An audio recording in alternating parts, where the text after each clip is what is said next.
Have you ever felt that something's amiss in our world? That a hidden force is at play behind the scenes? In a time when trust in our political leaders is at an all-time low, our intuition is telling us there is something wrong in our reality. Yet we cannot pinpoint exactly what is wrong. As the great Manly P. Hall once said, "It's not the wrath of the Almighty, but the stupidity of man that is causing most of the trouble." This podcast is not about personal gain or fortune. I'm here because I recognize that in the crisis of overwhelming ignorance and deception in which we live, I have a moral obligation to communicate what I know to be taking place in our world, in order for something to be done about it. Welcome to the Free Your Mind Canada podcast, where we dive into deep state politics, philosophy, the occult, spirituality, and above all else, natural law. This podcast is all about human freedom, and I'm your host, Adrian Cleveland, inviting you to join me on this enlightening journey. I'll never surrender. I'll never surrender. I'll never surrender. Okay, welcome to episode 9 on the media, or the mainstream news media. This is a part of the mind control series. So last episode was about mind control and how that operates. And this is a institution in society that is a part of the propaganda mind control system. So once again, the news media has an ostensible purpose versus its true purpose. So once again, what do I mean by ostensible? It means represented or appearing as such, not actually being what appearance indicates, suggesting an appearance to unaided senses, not borne out by rigorous examination or greater knowledge, based on deceptive resemblance or faulty observation, or influenced by emotions that prevent a clear view, or in other words, it's illusory. So what is the ostensible purpose of the news media? We are told that it's there to give people the truth as to current events, provide accurate information to people so they can make informed decisions, and act in a power-checking capacity to corruption in other institutions, or what's known as the Fourth Estate, and to provide journalism. So really the news media is supposed to be journalists searching and seeking the truth and taking that truth and speaking truth to power. Professor Let's get into the Chomsky, propaganda model by Chomsky. Listening to explain what the propaganda model, as you call it, is. For many people, the idea that propaganda is used by democratic rather than merely authoritarian governments will be a strange one. Well, the term propaganda fell into disfavor at around the Second World War, but in the 1920s and the 1930s, it was commonly used, and in fact advocated, not by leading intellectuals, by the founders of modern political science, by Wilsonian progressives, and of course by the public relations industry, as a necessary technique to overcome the danger of democracy. The institutional structure of the media is quite straightforward. We're talking about the United States, but it's not very different elsewhere. The major, there are sectors, but the agenda-setting media, the ones that sort of set the framework for everyone else, like the New York Times and the Washington Post and so on, these are major corporations, parts of even bigger conglomerates. Like other corporate institutions, they have a product and a market. Their market is advertisers, that is, other businesses. Their product is relatively privileged audiences. more or So less. they're selling audiences to They're other selling corporations. privileged audience. These are big corporations selling privileged audiences to other corporations. Now the question is, what picture of the world would a rational person expect to come out of this structure? And then we draw some conclusions about what you'd expect, and then we check, and yes, that's the picture of the world that comes out. And is this anything more than the idea that basically the press is relatively right-wing, with some exceptions, because it's owned by big business, which is a truism, is well known? Well, I would call the press relatively liberal. Here I agree with the right-wing critics. So especially the New York Times and the Washington Post, which are called, without a trace of irony, the New York Times is called the establishment left in, say, major foreign policy journals. And that's correct, but what's not recognized is that the role of the liberal intellectual establishment is to set very sharp bounds on how far you can go, this far and no further. Now, if the press is a censoring organization, tell me how that works. You're not suggesting that proprietors phone one another up, or that many journalists get their copy spiked, as we say? It's actually, Orwell, you may recall, has an essay called Literary Censorship in England, which was supposed to be the introduction to Animal Farm, except that it never appeared, in which he points out, look, I'm writing about a totalitarian society, but in free democratic England, it's not all that different. And then he says unpopular ideas can be silenced without any force. And then he gives a two-sentence response, which is not very profound, but captures it.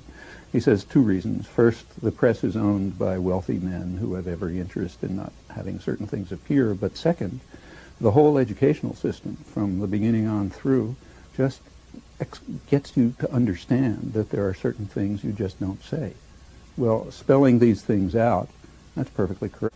And especially, I think that's... So stroppy people won't make it to positions of influence? Behavior problems, or if you read applications to a graduate school, you see that people will tell you he's not, doesn't get along too well with his colleagues. You know how to interpret those things. I'm just interested in this because I was brought up, like a lot of people, probably post-Watergate film and so on, to believe that journalism was a crusading craft and that there were a lot of disputatious, stroppy, difficult people in journalism. And I have to say, I think I know some of them. Well, I know some of the best known investigative reporters in the United States. I won't mention names because I don't want to, whose attitude toward the media is much more cynical than mine. In fact, they regard the media as a sham, and they know and they consciously talk about how they try to play it like a violin. If they see a little opening, they'll try to squeeze something in that ordinarily wouldn't make it through. And it's perfectly true that I'm sure you're speaking for the majority of journalists who are trained, have it driven into their heads that this is a crusading profession, adversarial, we stand up against power, a very self-serving view. On the other hand, in my opinion, I hate to make a value judgment, but the better journalists, and in fact the ones who are often regarded as the best journalists, have quite a different picture, and I think a very realistic one. How can you know that I'm self-censoring? How can you I know don't say that you're journalists self-censoring. I'm sure you believe everything you're saying. But what I'm saying is if you believe something different, you wouldn't be sitting where you're sitting.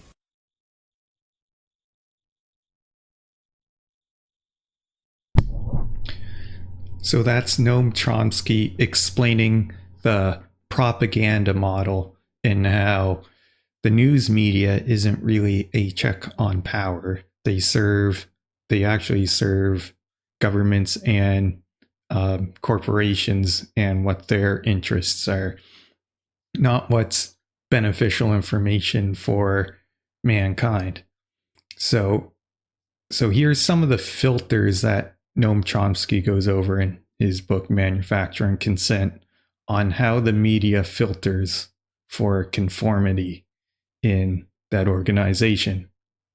First is media ownership. So a lot of these corporations, they never can make money off of news. Consumers wouldn't spend the amount of money it takes to produce the news. So they are large corporations, and it's only a small handful of corporations that own all the mass media. And so their interest is profit. So when you have major corporations running the mainstream media, there would never be any news that there would never be any news that would criticize corporate power. The next aspect of this, along with large corporations owning the media, is advertising. So, like I said, consumers would never pay enough for news media. So, what do news corporations need? They need advertisers.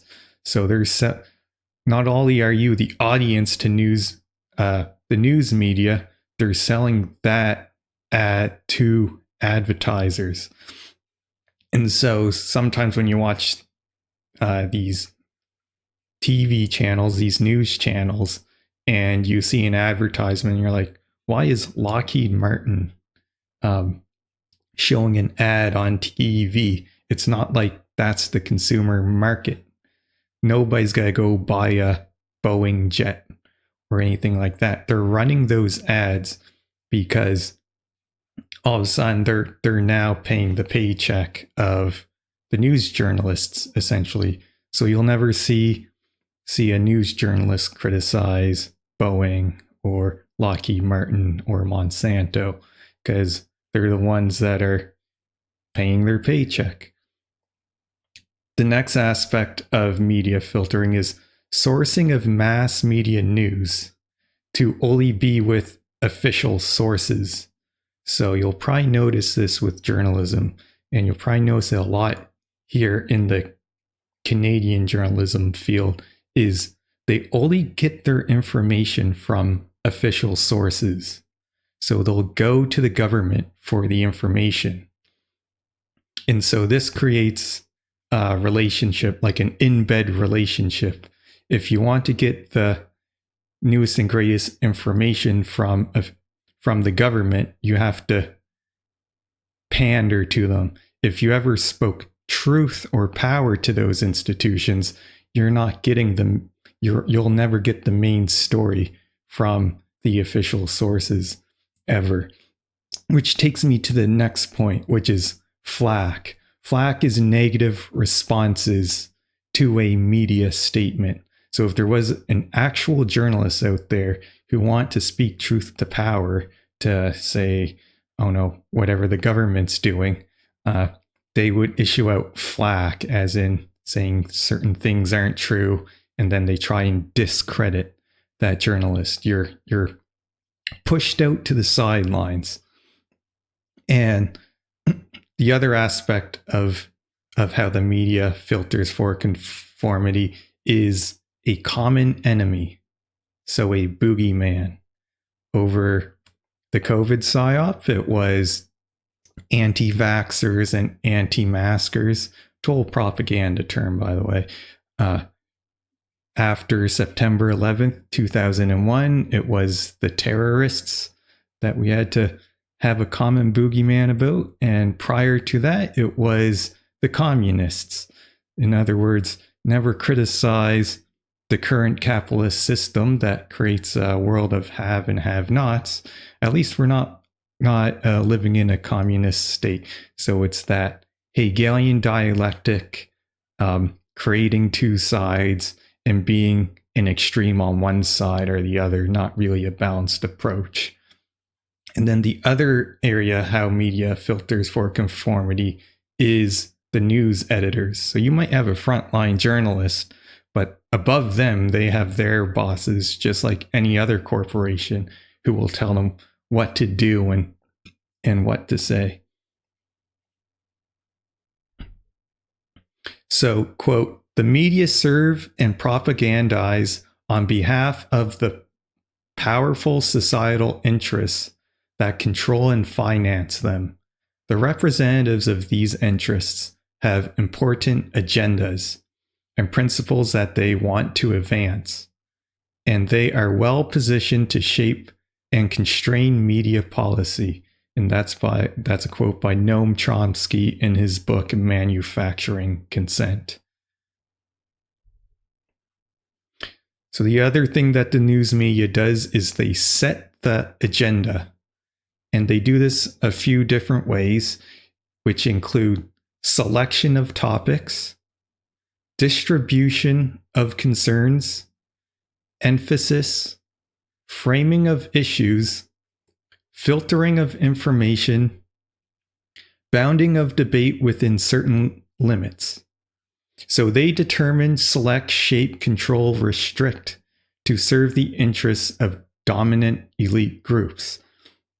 So they select the topics for the public. So after September 11th, 2001, it was terrorism, and we had to stop those murderous psychopaths, when in reality, if you look at the amount of homicide, the leading causes of death to mankind, terrorism is way down on the list. Emphasis. So another aspect, another technique of mind control, just saying it over and over and over and over and over again. So during the COVID psyop, it was get vaccinated. Framing of issues. So right now, the whole war in Israel-Palestine is, right now it's framed as Israel versus Hamas, when there is background information that would suggest that a certain someone is being genocidal and expanding their territory. Filtering of information. So you might have a topic of discussion, but only certain information is told to you rather than the whole entirety of the information. So that's elements, that's our technique of mind control called elements of truth. And then bounding of debate within certain limits. So if you want to talk politics, you're talking left, you're talking right, you're not actually talking about the issue at hand. So really, the news media shape and mold certain topics of discussion, and it's never really an intellectual exercise of understanding the totality of the information. So, methods to influence public opinion. So the news media runs all these stories, and they're really trying to not give you information. They're trying to influence your opinion for you to think a certain way about a topic. And they have many methods of doing this. They include distraction, gradualism, deferring actions until a later date that the public might be more accepting, talking to the public like children, stirring up viewers' emotions, keeping the public ignorant, promoting trends, blaming the public for problems, understanding the underlying psychology of the masses. So distraction, sometimes you'll see something in the news media has really no good reason to be talked about, like let's say celebrity news, and it's all over the news and nobody wants to question government corruption. You don't see that as a news topic. So when you see a useless news topic being put out there, you have to ask, why are they distracting you from? What do they not want you to know? Gradualism and deferring actions to a later date. That's our technique of mind control called time. So slowly boil the frog up till people start becoming accepted with the opinion that they want people to have. Stirring up viewers' emotions. They do this quite a bit. This could be fear, so fear-based, or another way that they stir up viewers' emotions is they focus a lot on crime, like individual crime. So you get mad and upset what that individual criminal did, but they won't talk about the crime of institutions. They won't talk about the crime of governments. So really, they're there to stir up the viewer's emotions rather than say anything that is of beneficial to mankind. Keeping the public ignorant. So once again, the news media is a propaganda system. they don't actually teach true knowledge to people. And that means people remain in ignorance. Promoting trends, once again, it's to sell a product to people. And blaming the public for problems. So once again, COVID psyop. Gotta blame the ones that don't get vaccinated. You gotta blame the ones that don't mask up. They're the problem, not the fact that the government let this get out of hand. And these people understand the psychology of the masses, so they know how to promote trends. They know how to stir up viewers' emotions. And that's how they get the public to believe in things. Yeah. Let's About get into 90% media of the ownership. international media is owned by 9 media conglomerates. The companies owned by these media conglomerates are too many to mention, so I'm just going to show you the most important brands that we all know. Viacom CBS is the parent company of, among others, all CBS channels, Paramount, where the most famous movies and series in the world come from, MTV, Comedy Central, Nickelodeon, the popular British Channel 5 and the popular Australian 10. Guess who the largest shareholders of Viacom CBS are? Before we look at the other major conglomerates, let's not forget to mention our extremely powerful streaming monopolists, Netflix and Amazon Prime, both of which belong to the same shareholders. Then AT&T, which is the parent company of Warner Brothers, HBO, Discovery Channel, CNN, Cartoon Network, TNT, DC, and many other well-known brands. Guess who the largest shareholders of AT&T are?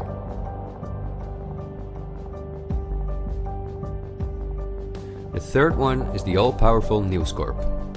This company owns many of the most well-known national and regional newspapers, magazines, and TV channels in the US, the UK, and Australia. The shares of News Corp are owned by the American multi-billionaire Rupert Murdoch and by the institutional investors we see everywhere else. News Corp's sister company is Fox Corporation, which is also one of the most powerful media conglomerates on Earth. Just like News Corp, it is owned by the Murdoch family and the usual investors. Then the Walt Disney Company, a conglomerate of unimaginable dimensions, with many subsidiaries such as Pixar, Marvel, 20th Century, Lucasfilm, ABC, National Geographic, and Hulu. Who are their biggest shareholders? Another powerful media conglomerate is Comcast. This is the parent company of NBC, DreamWorks, Universal, the Sky Group, Focus Features, Xfinity, and many other major media brands. As you would expect, their largest shareholders are Vanguard and BlackRock.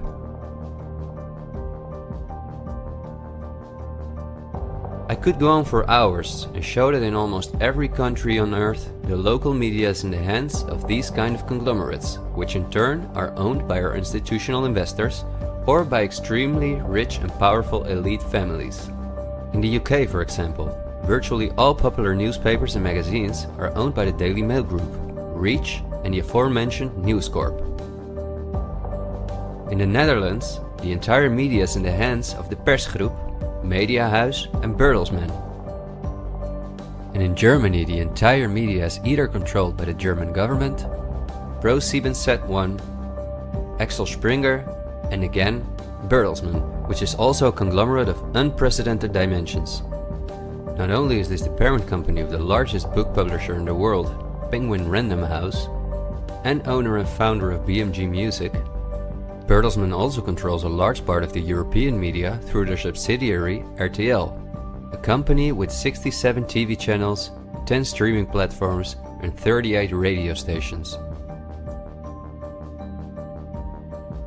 Bertelsmann is owned by the ultra-rich Bertelsmann-Mohn family, who openly collaborated with the Nazis.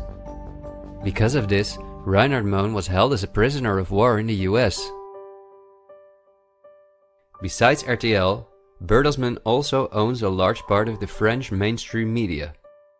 And together with Mediaset, the powerful Italian conglomerate of former President Berlusconi that controls the most important part of the Italian mainstream media, they also own all popular Spanish TV channels. Now, to complete the picture, let's look at where the news comes from that all these media outlets are feeding us on a daily basis.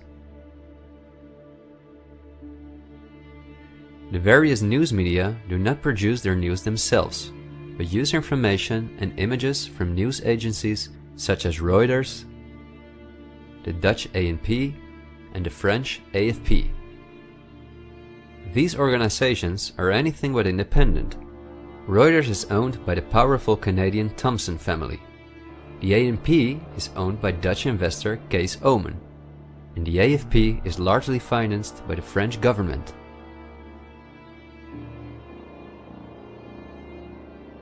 The main journalists and editors who work at our media or at these news agencies are affiliated with important journalistic organizations, such as the European Journalism Centre. These are one of the largest funders of media-related projects across Europe. They train journalists, produce study materials, give internships at, for example, the ANP, and work closely with the world's largest corporations such as Google and Facebook. For journalistic analysis and opinion, all the major media outlets in the world use Project Syndicate, the most powerful organization within its field. It supplies the 506 most important media outlets in 156 countries. Project Syndicate, plus an organization such as the European Journalism Centre, together with the news agencies, are the connecting link between all the different media outlets around the world. When newscasters read the news from their teleprompters, there is a good chance that the text comes from one of these organizations. As a result, the global media is often synchronized in its reporting. We are concerned about trouble and trend of irresponsible, one-sided news stories plaguing our country. The sharing of biased and false news has become all too common on social media. More alarming, some media outlets publish these same fake stories without checking facts first. The sharing of biased and false news has become all too common on social media. More alarming, some media outlets publish these same fake stories without checking facts first. Unfortunately, some members of the media use their platforms to push their own personal bias and agenda to control exactly what people think. And this is extremely dangerous to our democracy. This is extremely dangerous to our democracy. This is extremely dangerous to our democracy. This is extremely dangerous to our democracy. This is extremely dangerous to our democracy. This is extremely dangerous to our democracy. This is extremely dangerous to our democracy. This is extremely dangerous to our democracy. This is extremely dangerous to our democracy. This is extremely dangerous to our democracy. This is extremely dangerous to our democracy. This is extremely dangerous to our democracy. This is extremely dangerous to our democracy. In September 2020, the European Journalism Centre and Facebook set up a fund to support selected news organizations to do the reporting during the corona crisis. Let's see who the organizations are that, along with the news agencies, produce our news. At Project Syndicate, we see the Bill and Melinda Gates Foundation, the Open Society Foundation, and the European Journalism Centre.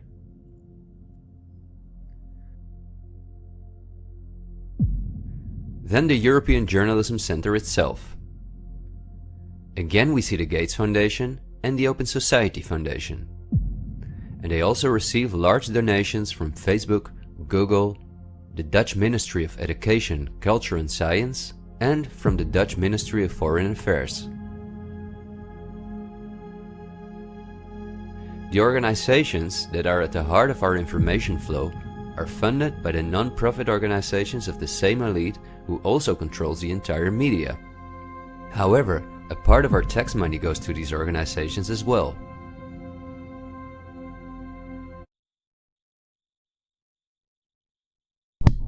So that's how the news media all over the world is run by corporate power. And it's a small group of people, and they have a monopoly over all major media all over the world. And these journalists, they're not actually doing journalism. They're not seeking information. They get their information from Thomson Reuters, Associated Press, and Project Syndicate. And so these so-called journalists you see out in the news media, they're just regurgitating what they're told to regurgitate. 1973, reports started to reveal that the U.S. intelligence community was infiltrating foreign and domestic media. In late November of that year, the New York Times reported that the CIA had about 36 American journalists working abroad on its payroll as undercover informants, some of them as full-time agents. None of the names of the journalists were revealed to the public. In 1975, the U.S. Senate organized the U.S. Senate Select Committee to study governmental operations with respect to intelligence activities, otherwise known as the Church Committee, named after Idaho Senator Frank Church, who chaired the committee. Church and his team were tasked with investigating abuses by the CIA, the National Security Agency, the Federal Bureau of Investigations, and the Internal Revenue Service. The Church Committee investigations are well known for revealing many illegal activities by the intelligence community, including the discovery of Operation Shamrock, in which the major telecommunications companies shared their traffic with the NSA from 1945 to the early 1970s. There was also discussion about a poison dart program that could cause someone to have a heart attack. And of course, there were the infamous MKUltra documents, which revealed the CIA's efforts to manipulate and control the human mind. The Church Committee's final report, published in April 1976, also covered CIA ties with both foreign and domestic news media. The report mentions that agents had planted false stories about activists, including Martin Luther King Jr.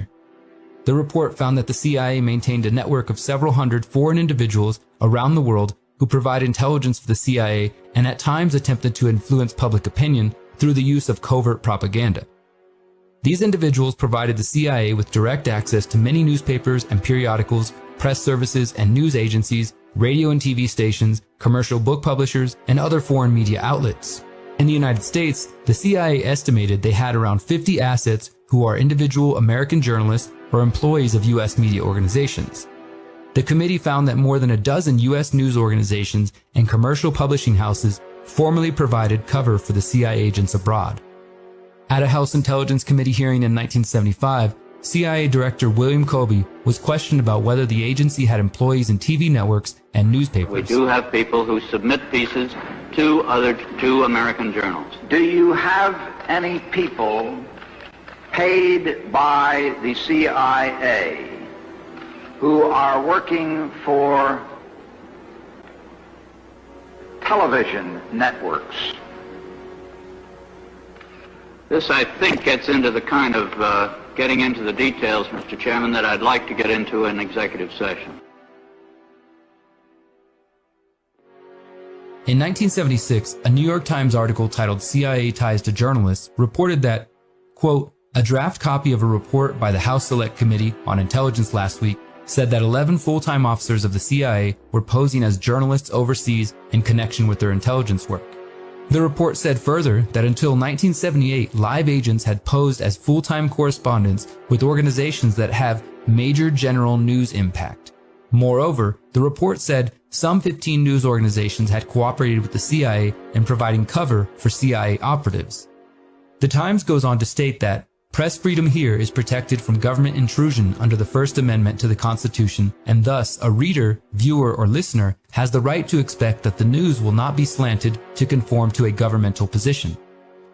An agent reporting from abroad to the United States would face an impossible task in sorting out his allegiance to his real employer, the CIA, from that to his news organization and its readers. The CIA formally refused to make public the names of which American news agencies cooperated with the CIA, which ones allowed themselves to be used as cover, and the names of the reporters who secretly worked for the CIA.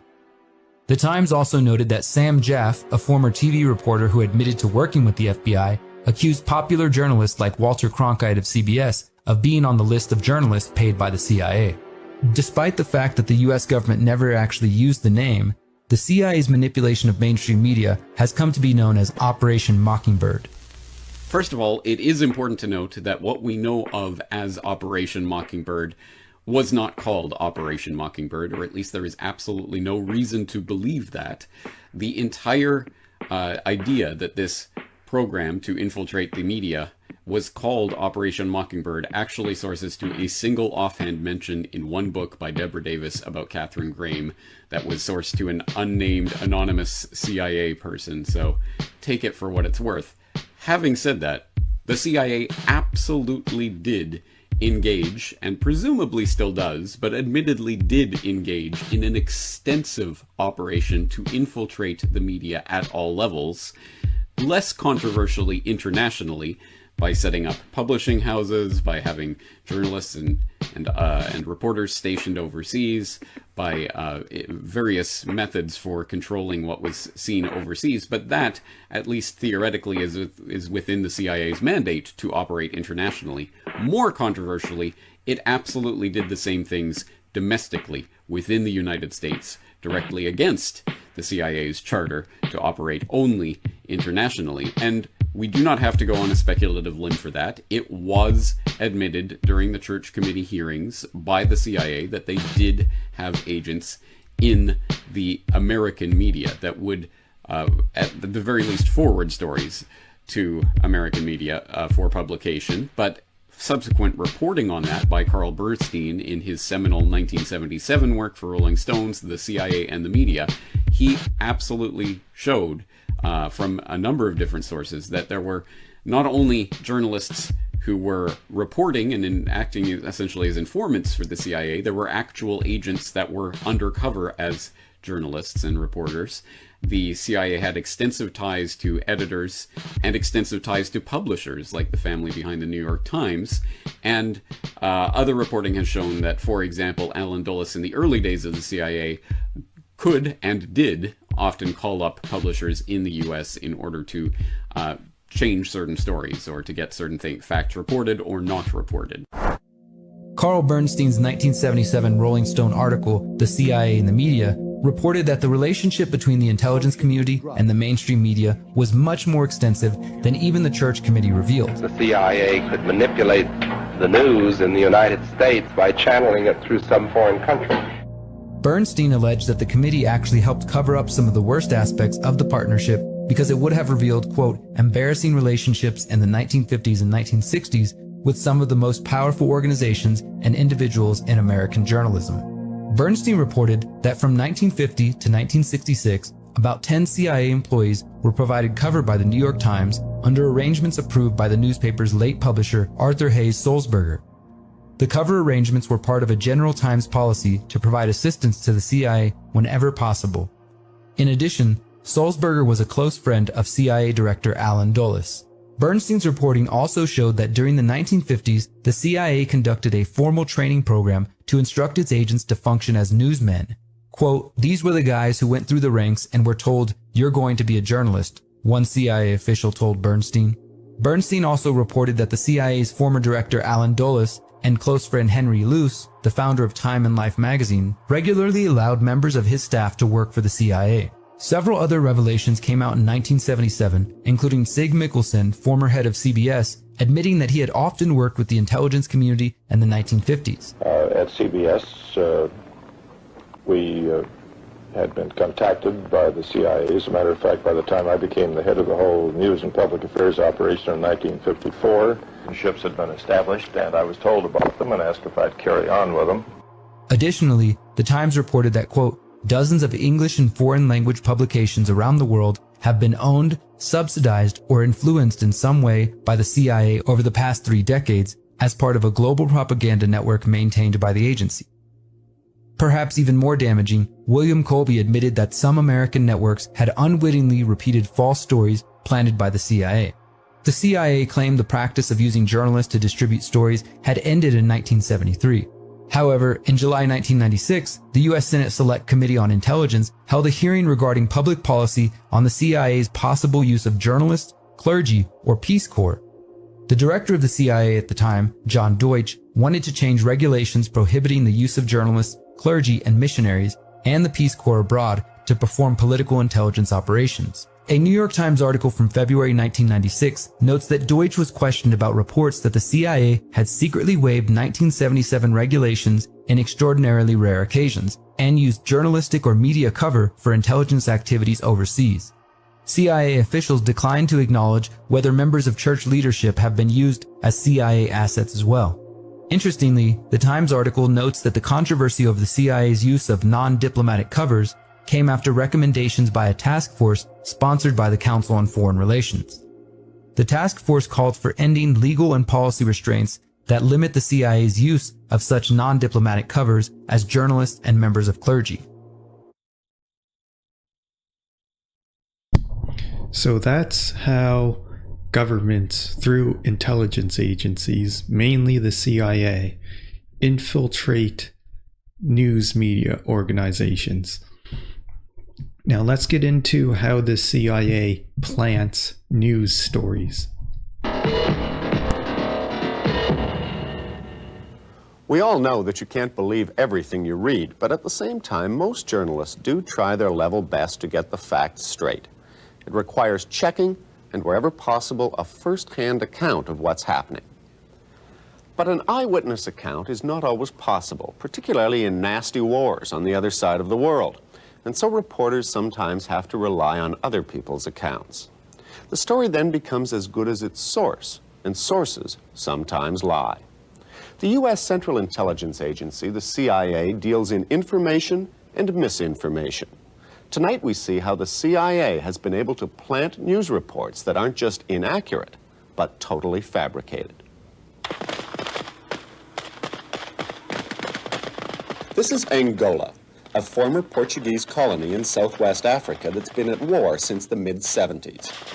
Its left-wing government, supported by Cuban soldiers, fights a continual battle against guerrillas backed by South Africa. 10 years ago, the Soviets helped send guns and troops here, and the United States responded with support for the guerrillas. According to newspapers at the time, that's how the Angolan War started. But did it? John Stockwell, wearing the cross, worked for the CIA for 12 years. As a colonel, his last assignment was to run the U.S. campaign in Angola. The basic theme was to make it look like a Russian and Cuban aggression in Angola. And so any kind of story that you could write and get into the media anywhere that pushed that line, you did. 1/3 of my staff in this task force was covert action, was propagandists whose professional career jobs was making up stories and finding ways to get them into the press. In 1975, the resource-rich African country was being fought over by three factions. Agostinho Neto led the left-wing MPLA, which eventually became the government. Jonas Savimbi, an anti-Marxist, led UNITA, which was openly supported by South Africa. And another anti-communist force was led by Holden Roberto, who had been paid by the CIA for 14 years and was now to receive major U.S. support.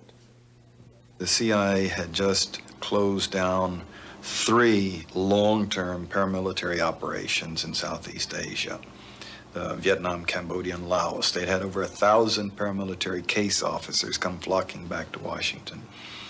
They didn't have desks for everybody, much less jobs, and morale was rock bottom low.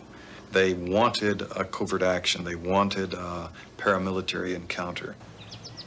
The rationale was that the Soviet Union was trying to take advantage of the United States' weakness right after the Vietnam War, that Angola was getting its independence and they were trying to snap it up, and that Henry Kissinger decided that we could not be weak and we wouldn't let them do it. Our own files disproved that. We moved into Angola first and the Russians were responding to us. But before the CIA could move, the U.S. National Security Council had to be sold, and Stockwell helped with the briefings. The first briefings on Angola literally went, gentlemen, this is a map of Africa. Here is Angola. And then they went on with a chart to explain there are 3 liberation movements in Angola. One of them is headed by Holden Roberto. He's the good guy. We've worked with him for years, and they use literally good guy. Then the MPLA is headed by this drunken, psychotic Marxist poet, Agostino Neto, he's the bad guy. And they used exactly so to make sure that people understood. Once the National Security Council had given its blessing, Stockwell and the CIA cranked up their propaganda machine, and newspapers around the world became unwitting accomplices in the campaign. From the CIA's headquarters, Stockwell sent his propagandists to Britain, Portugal, Zambia, and Zaire. Far from the battlefield in Angola, they wrote news releases for the two Western-backed factions, and these were fed into the ticker tapes of the Western media.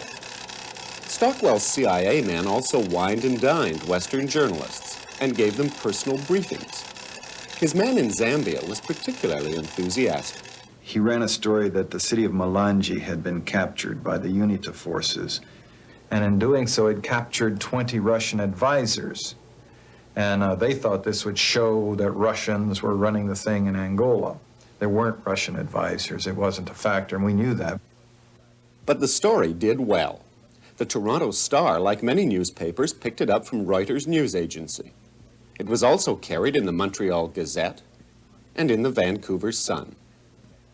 I remember reporting that very clearly. Fred Berglund was the Reuters reporter who filed the story from Zambia.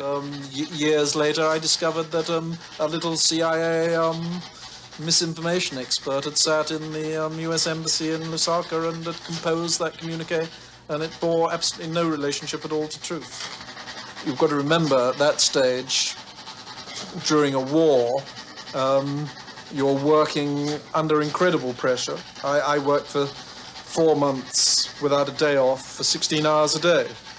And all that was wanted was a flow of information. I mean, I'd done the same in the Middle East war. I was based in Damascus. And in the first week of the war in Damascus, I wiped out the Israeli Air Force 3 times over, with official statements. Reuters, with its headquarters here on London's Fleet Street, is one of the world's largest news agencies. Its international bureaus provide many newspapers with their only source of news from far parts of the globe. Well, I mean, with hindsight, some of the official statements from the side I was reporting, and I stress from the side I was reporting, but also from the side that people in Luanda with the MPLA reporting, clearly most of those statements were completely false. The CIA man in Zambia soon came up with an even better story. He had some Cuban soldiers raping some young Angolan girls. Then there was a battle, and he had that Cuban unit cut off and captured. And then he had the Cuban women, the victims, identifying their rapists. And then there was a trial, and they were convicted. And then he had them executed by a firing squad of the women who had supposedly been violated, with photographs of young African women with weapons shooting down these Cubans. There had never been a rape. There had never been the military action. The Cubans had never been captured. It was all fiction. Fiction, maybe, but it showed up on the front page of papers like the Toronto Star. The Toronto Globe and Mail also ran the story, and its headline attributed it to Angolan guerrillas. Many other Canadian newspapers in cities like Winnipeg, Montreal, and Halifax picked up the story. Basically, and to put it very crudely, you can publish any old crap you like, and it will get newspaper room. Well, I would say people are very silly if they believe everything that newspapers tell them, and I think probably anybody who buys a newspaper needs a course on how to read newspapers.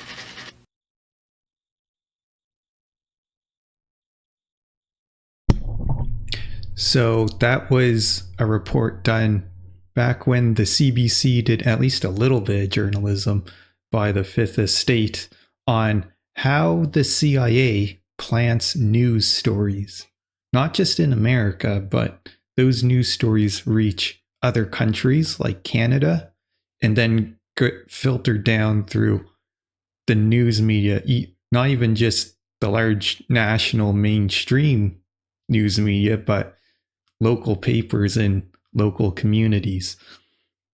And if you caught it there, they're talking about this propaganda about Cubans raping women, I guess it was.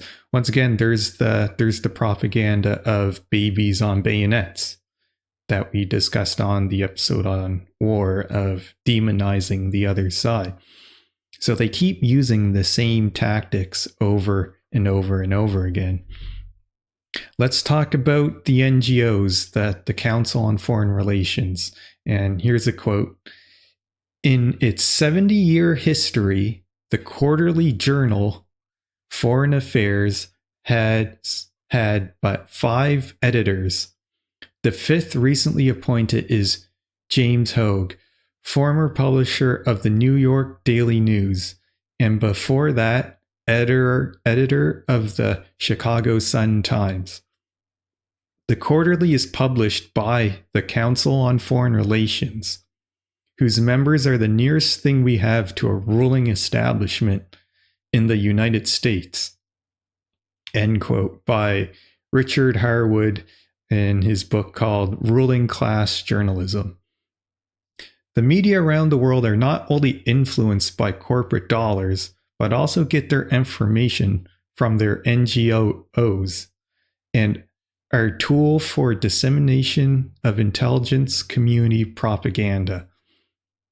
So with the news media, we have the news media being run by major corporations and their interests, with intelligence agencies like the CIA planting information into journalists' hands, and all the information we have on foreign policy comes out of the Council on Foreign Relations through their journal called Foreign Affairs, which has only had 5 editors in its history.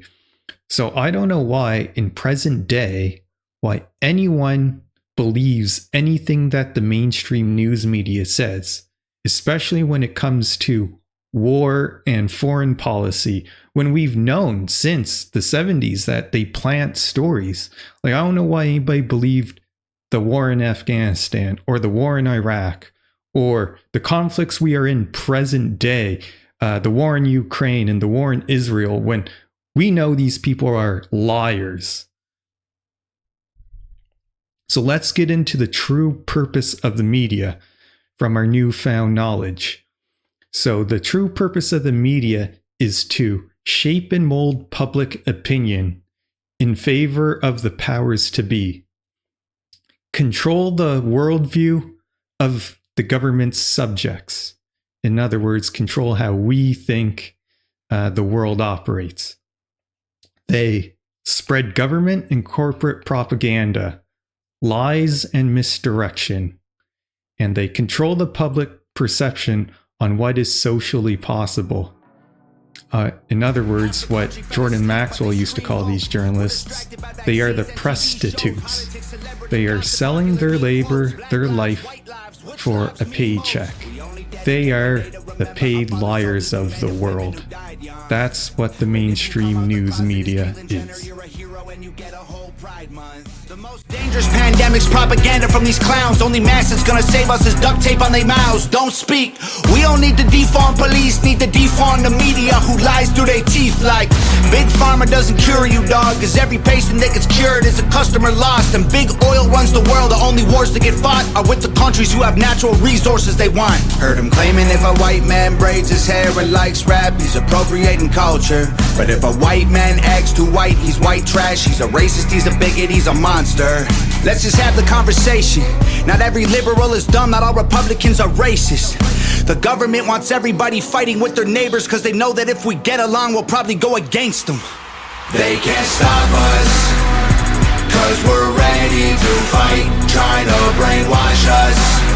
But we won't let freedom die, the whole world's brainwashed. Everybody picking teams, start a riot in the streets. The whole world's brainwashed. It's us against them, it ain't you against me. How How did monkeys become people and people turned into sheep? They put fluoride in the water that's keeping us all asleep. Claim they want what's best for us, I find it hard to believe, cause they've been selling us cigarettes since we was 18. Fake news, fake woke, distract and divide. You're either right or you're left, or you're black or you're white. Big tech don't need a microchip to hack in your life, cause the phone inside your pocket is a tracking device. And I don't know what I'm more sick of, rappers or Joe Biden looking like he ate 100 Xanax for dinner. Cause censoring the president and kicking him off Twitter is a bigger threat to freedom than foreign ballistic missiles. You don't trust the police or the government, but you want people giving up their right to own a firearm. Why would you be comfortable if police and the government the only people on the planet with the right to buy a gun? White privilege getting amplified to reinforce division. It convinces white people that they're favored by their skin, and black people getting angry cause they're told they're treated different. So the conflict is between us and never with the system. Let's just have the conversation. Not every liberal is dumb, not all Republicans are racist. The government wants everybody fighting with their neighbors cause they know that if we get along we'll probably go against them. They can't stop us, cause we're ready to fight, trying to brainwash us. But we won't let freedom die. The whole world's brainwashed. Everybody pick a team, start a riot in the streets. The whole world's brainwashed. It's us against them, it ain't you against me. Step 1, train the people only to consume. Step 2, infiltrate adults with the news. Step 3, indoctrinate the children through the schools and the music and the apps on the phones that they use. Step 4, separate the right from the left. Step 5, separate the white from the black. Step 6, separate the rich from the poor. Use religion and equality to separate them more. Step 7, fabricate a problem, made a lie. Step 8, put it on the news every night. Step 9, when people start to fight and divide, take control. This is called situational design. They can't stop us, cause we're ready to fight, trying to brainwash us. But we won't let freedom die.